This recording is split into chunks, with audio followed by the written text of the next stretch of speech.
আসসালামু আলাইকুম।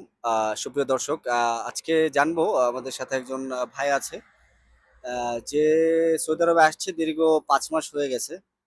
তো এখন আসলে কি অবস্থা এবং কি পরিবেশ পরিস্থিতি এবং কত টাকা খরচ হয়েছে তার আসতে, সে বিষয়টি আমরা এখন জানবো তার কাছ থেকে।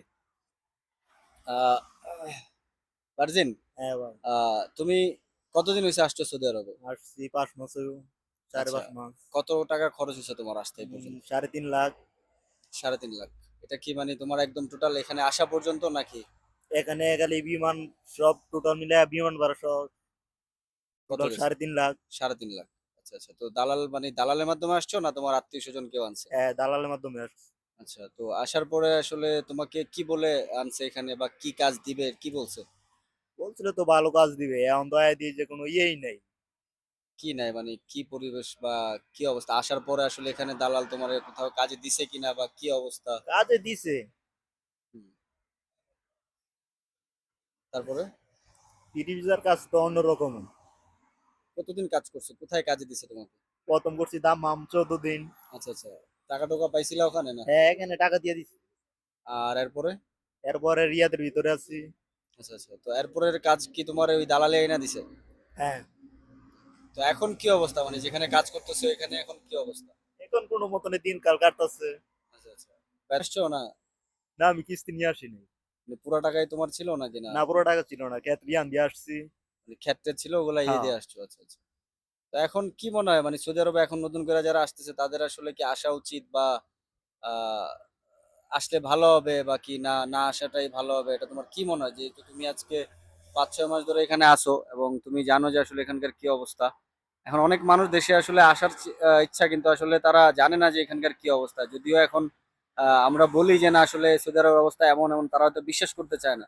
তো তুমি যেহেতু দীর্ঘ ৫-৬ মাস ধরে আসছো, এখন তোমার কি মনে হয় যে নতুন করে এখন যারা আসতেছে তাদের কি আসা উচিত বা কি? মোটেও আসা উচিত উচিত না। আমার নিজেরও আসার কোনো চিন্তা ধারণা ছিল না। অন্য দেশের জন্য পাসপোর্ট জমা পর্যন্ত দিছি, ওই জায়গায় হয়নি।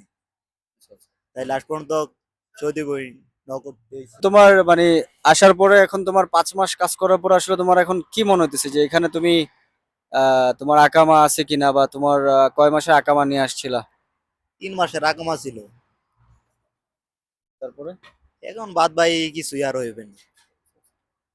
কি মনে হয় তোমার মানে সৌদি আরবে নতুন করে যারা আসতেছে তাদের কি আসা উচিত বা এই যে ৩-৪ লাখ টাকা খরচ করে মানুষ আসে, ৫ লাখ টাকা খরচ করে আসে, আসার পর আসলে এখানে মাসে কত টাকা ইনকাম করা সম্ভব তোমার মনে হয়? মাসে ৪০-৪৫ হাজার টাকা ইনকাম করে অসম্ভব এই জায়গায়। তার মানে তাহলে তুমি দেশে যেটা চিন্তা করে আসছো এখানে, এখানে আসার পরে কি ঐরকম ভাবে মানে কাজ কাম বেতন সবকিছু তোমার হইতেছে নাকি না? মোটেও হইতাছে না।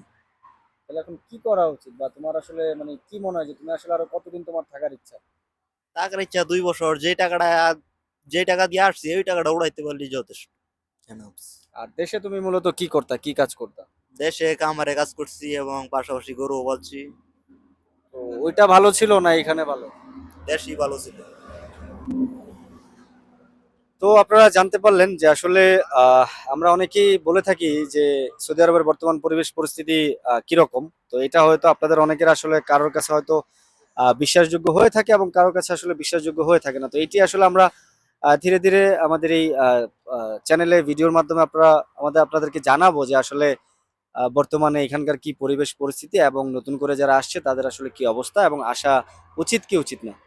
তো অবশ্যই যারা যারা আমাদের এই চ্যানেলে নতুন অবশ্যই লাইক এবং কমেন্ট করতে ভুলবেন না এবং আমাদের চ্যানেলটি সাবস্ক্রাইব করবেন। দেখা হবে আমাদের পরবর্তী কোনো ভিডিওতে পরবর্তী কারোর সাথে। সে পর্যন্ত সবাই ভালো থাকুন, সুস্থ থাকুন। আল্লাহ হাফেজ।